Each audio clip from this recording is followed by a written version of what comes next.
Hello everyone, स्वागत है आपका अपने यूट्यूब चैनल पर। आइए आज की क्लास में हम देखते हैं परिमेय संख्याओं के बारे में।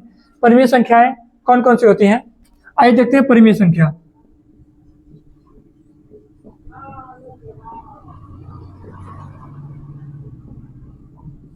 परिमेय संख्या परिमेय संख्या क्या होती है, आइए देखते हैं। अगर हम परिभाषा के रूप में देखें तो वे संख्या है जिन्हें P बाई Q के रूप में लिखा जा सकता है, लेकिन बस हमें ध्यान देना है कि Q 0 नहीं होना चाहिए।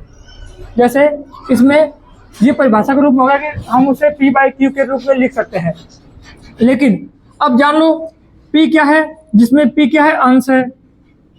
P हमारा है अंश और Q है हर। और ये कहा है Q 0 नहीं होना चाहिए, इसका मतलब हमारा हर शून्य नहीं होना चाहिए, हर शून्य नहीं होना चाहिए। अब हम आगे देखेंगे।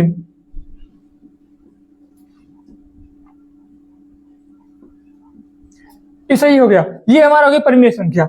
जहां पर भी अंश दिखे और हर दिखे, अंश दिखे और हर दिखे तो हम उसे क्या कहेंगे कि वह एक परिमेय संख्या है। लेकिन कब, जब हर हमारा शून्य न हो। हर देखो ये हर है और हर 3 है, शून्य नहीं है, इसलिए क्या है, ये परिमेय संख्या है। आइए अब देखते हैं हम परिमेय संख्याएं कौन कौन सी होती हैं।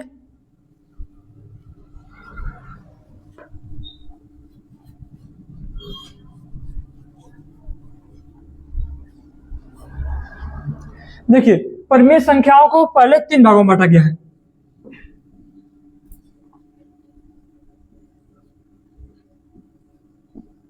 इसे परिमेय संख्या या भिन्न बोलते हैं। भिन्न, परिमेय संख्या या भिन्न। तो पहली हो गई उचित भिन्न,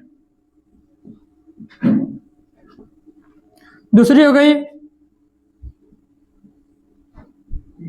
अनुचित भिन्न,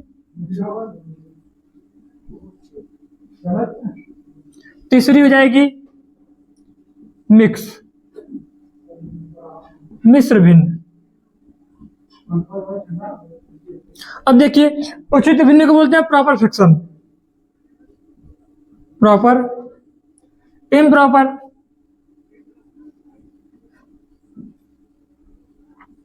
और मिक्स्ड फ्रैक्शन। उचित भिन्न, अनुचित भिन्न और मिश्र भिन्न। अब हम बारी बारी से इनको देखेंगे कि उचित भिन्न क्या होती है, अनुचित भिन्न क्या होती है और मिश्र भिन्न क्या होती है। आइए देखते हैं हम उचित भिन्न के बारे में पहले कि उचित भिन्न होती क्या है। इसे मिटा देते हैं। हमने जाना परिमेय संख्या क्या होती है, वे संख्याएं जिन्हें P बाई Q के रूप में लिखा जा सकता है वो कहलाते हैं परिमेय संख्याएं। और उसमें हमें क्या ध्यान देना है कि जिसमें जो Q है अर्थात हर, अंश और हर के रूप में जो लिखा जाएगा वो होगा परिमेय संख्या, और जिसमें हर हमारा शून्य नहीं होना चाहिए। यदि हर शून्य हो गया तो हमारी परिमेय संख्या नहीं होगी, वो हो जाएगी अपरिमेय संख्या। अपरिमेय संख्या का जब हम पढ़ाएंगे तो उसमें हम जानेंगे कि अपरिमेय संख्या किसे कहते हैं।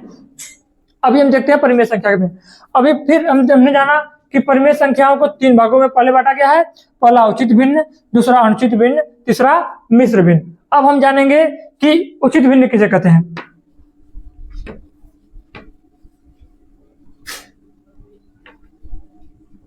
आइए देखते हैं उचित भिन्न।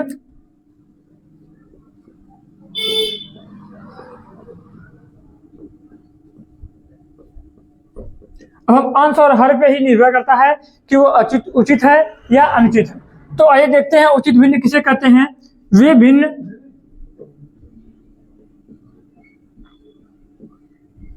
जिनका अंश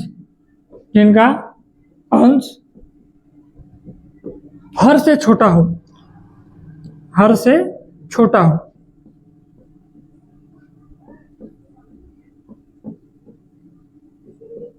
उचित भिन्न कहलाता है।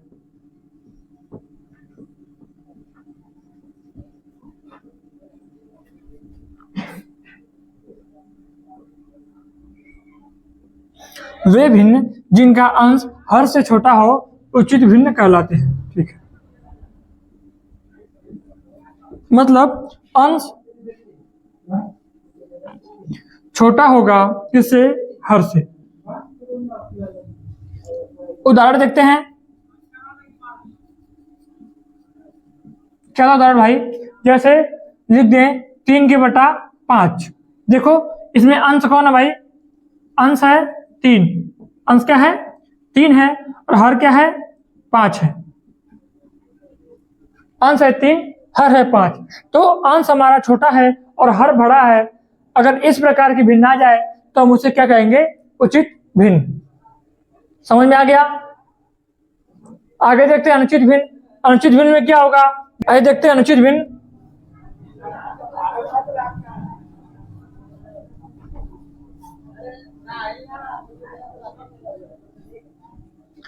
देखते हैं अनुचित भिन्न।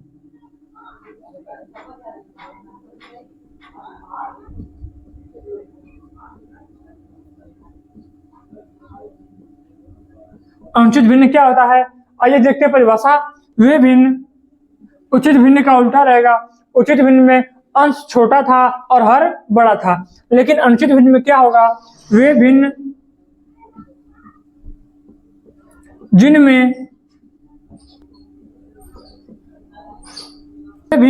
जिनमें हर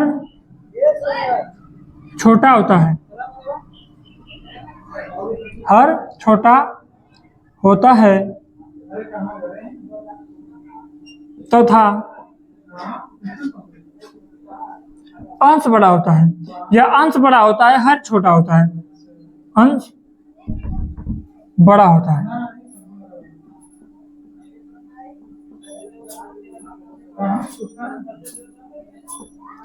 अनुचित भिन्न कहलाते हैं। तो भाई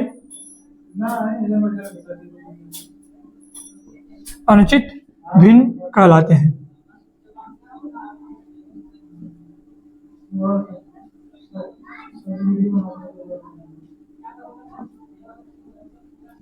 अनुचित भिन्न कहलाते हैं। तो ये हो गया। उदाहरण देख लेते हैं, एग्जाम्पल क्या होता भाई, जैसे लिख दें 7/3। इसमें अंश क्या है, अंश हमारा था 7 और हर था 3, तो अंश हमारा बड़ा हो गया और हर छोटा हो गया। जब भी इस प्रकार के भिन्न दिखाई दे जिसमें अंश हमारा बड़ा हो और हर छोटा हो, उसे हम कहते हैं अनुचित भिन्न। अब आते हैं, देखते हैं हम मिक्स्ड फ्रैक्शन अर्थात मिश्र भिन्न के बारे में। मिश्र भिन्न किसे कहते हैं,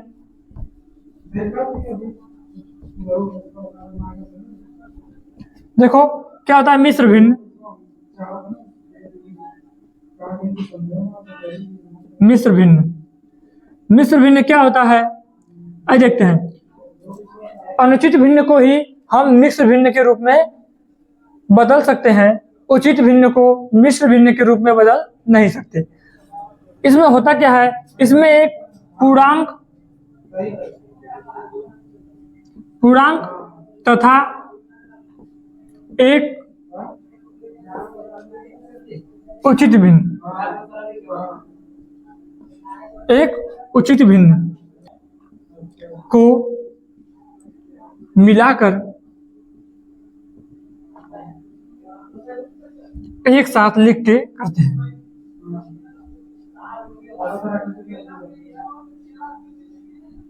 एक परिमित संख्या बनाते हैं।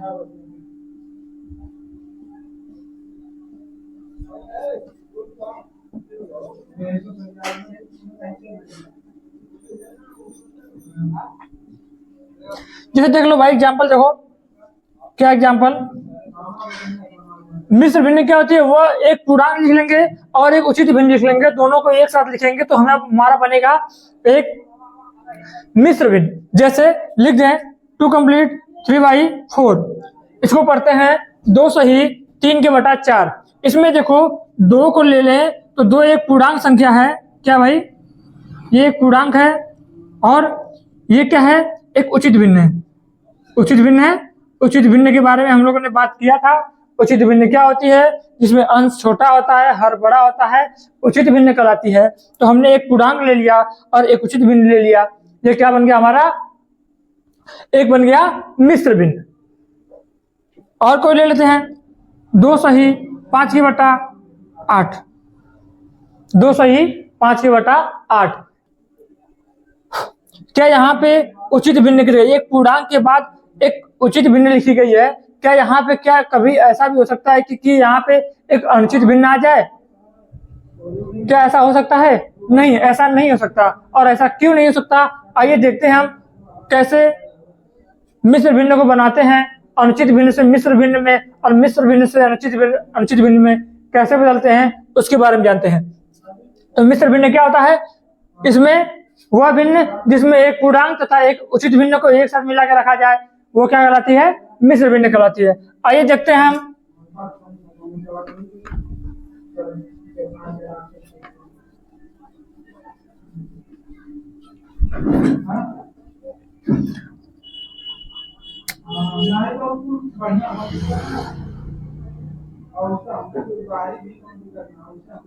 अनुचित भिन्न से मिश्र भिन्न बदलना। चलो इसको हम इस तरह से कहते हैं।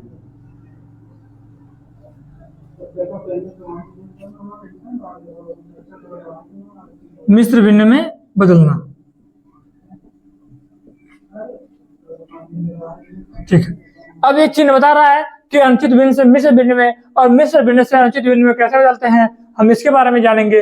तो आइए देखते हैं हम कैसे बदलते हैं। अगर हम एक अनुचित भिन्न लिख दें 25/4। ये क्या है?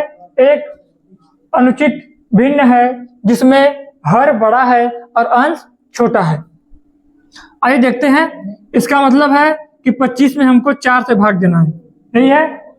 देते हैं भाग भाई। 4 छक 24, 4 छक 24 लिख दिए और हमने घटाया, उसके बाद कितना बचा? 1 बच गया शेष।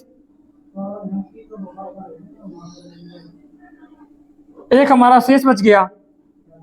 करते क्या है, जब इसे हम मिश्र भिन्न में लिखेंगे तो 6 को लिख देंगे आगे, क्योंकि हमारा 6 बार गया था। बचा कितना शेष? 1 बचा। 1 को लिख देंगे ऊपर और नीचे 4 पहले भी था और 4 अब भी रहेगा।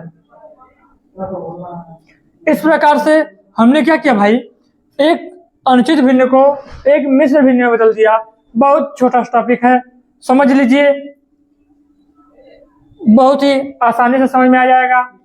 नहीं समझ में आए तो कमेंट कीजिए, हम जो भी डाउट होंगे उसे क्लियर करेंगे। आइए देखते हैं कोई और भिन्न देखते हैं। जैसे लिख दे 236 डिवाइड बाई 3। चलो हमको इस प्रकार से नहीं लिखना है, हमको लिखना है 236 के बटा 3। 236 के बटा 3 एक अनुचित भिन्न ले लिया और हमको क्या करना है, इसको बदलना है मिश्र भिन्न में। किसे बदलना है? मिश्र भिन्न में। तो आइए बदलते हैं। 236 लिखते हैं भाई, 236 लिख देते हैं यहाँ पे और इसमें भाग देते हैं हम किससे? 3 से। अब भाग जाएगी, आपको पता है 3 से 31 बचा 2, 3/24 बचा 2। शेष कितना बच गया? 2 बच गया। भाग कितनी बार गई? 78 मतलब 78 बार गई, तो 78 लिख देंगे आगे और ऊपर लिख देंगे 2, क्योंकि 2 शेष बचा है और बचा है 3। भाग 3 पहले भी 3 था, अब भी 3 है और हमने इसको मिश्र भिन्न में बदल दिया। अब हम इसे मिटाते हैं। अब देखते हैं मिश्र भिन्न से किस प्रकार से हम बदलेंगे, किसमें? अनुचित भिन्न में। तो देखते हैं मेरे प्यारे बच्चों, बहुत ही आसान है मिश्र भिन्न से अनुचित भिन्न में बदलना। अगर हमें बदलना होगा तो क्या करेंगे हम करेंगे, देखो इसका हर और जो सामने संख्या लिखी हुई है उसका हमें करना है गुणा और ऊपर जो संख्या है उसे हम उसमें जोड़ लेंगे। जो 4 है और 6 है तो 4 और 6 का गुणा कर देंगे और ऊपर जो संख्या है उसको जोड़ देंगे, बटा के 4 लिख दो, बराबर आ जाएगी कौन संख्या? अनुचित भिन्न। जिससे हमने मिश्र भिन्न बनाया था वही संख्या फिर आ जाएगी। देखो करते हैं, 4 छक 24 1 25, 4 छक 24 हो गया और 24 में 1 जोड़ोगे तो 25 हो जाएगा। 25 के बटा 4, देखो पहले हमने 25 के बटा 4 लिया था उसको हमने मिश्र भिन्न में बदला था। मिश्र भिन्न को बदलने के लिए हमने 4 से 25 में भाग गया था, जो शेष बचा था वो ऊपर लिखा था अंश के रूप में, जितनी बार गया था उसको हमने सही के रूप में लिख दिया था, और बटा 4 हर तो जैसा था उसी समय उसी प्रकार से लिख दिया। लेकिन जब हमने मिश्र भिन्न से हमको अनुचित भिन्न बदलना था तो हमने गुणा कर दिया 4 का 6 में, मतलब हर का, और जो सामने संख्या लिखी हुई है सही के रूप में उसमें हम गुणा कर दिए और ऊपर वाली संख्या को हमने जोड़ दिया, तो 4 छक 24 एक 25, 25 के बटा 4 हो गया। इस प्रकार से क्या किया हमने, एक मिश्र भिन्न को अनुचित भिन्न में बदल लिया। इसको देखते हैं 78 वाले को। क्या करना है, 78 का मल्टीप्लाई करना है 3 में, तो लिख दिए 78 मल्टीप्लाई 3, और उसको कितने जोड़ना है, 2 में जोड़ना है, बटा के लिख दो 3, और कर लो 3 8 3 24 को 4 हाथ में 2 का 7 21 2 23 लिख दिया, प्लस 2 लिख दिया, बटा के 3 बराबर कितना हो गया भाई, 236 के बटा 3। यही संख्या थी जिसको हमने मिश्र भिन्न में बदला था। अब हम जानेंगे मिश्र भिन्न के अलावा भिन्न के और कौन कौन से रूप हैं। तो इसके अलावा पहले मुख्यतः तो यही 3 रूप थे, उचित, अनुचित और मिश्र। लेकिन कंपैरिजन के लिए हम क्या करते हैं, हमने इसको कुछ और भागों में बांट दिया है। तो आइए देखते हैं ये होते क्या क्या है, उसे हम बस शॉर्ट में ही देख लेते हैं कि ये किस प्रकार से होते हैं और कौन कौन से होते हैं। देखो कुछ का देख लेते हैं। पहला एक होता है समान भिन्न, दूसरा होता है असमान भिन्न, एक होता है समतुल्य भिन्न,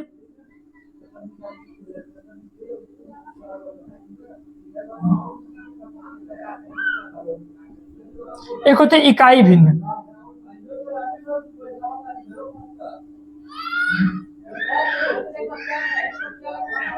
इन्हीं के बारे में जानना है और इसे हम जानेंगे अपनी अगली वीडियो में। इस वीडियो को आप लोग ध्यान से देखिए।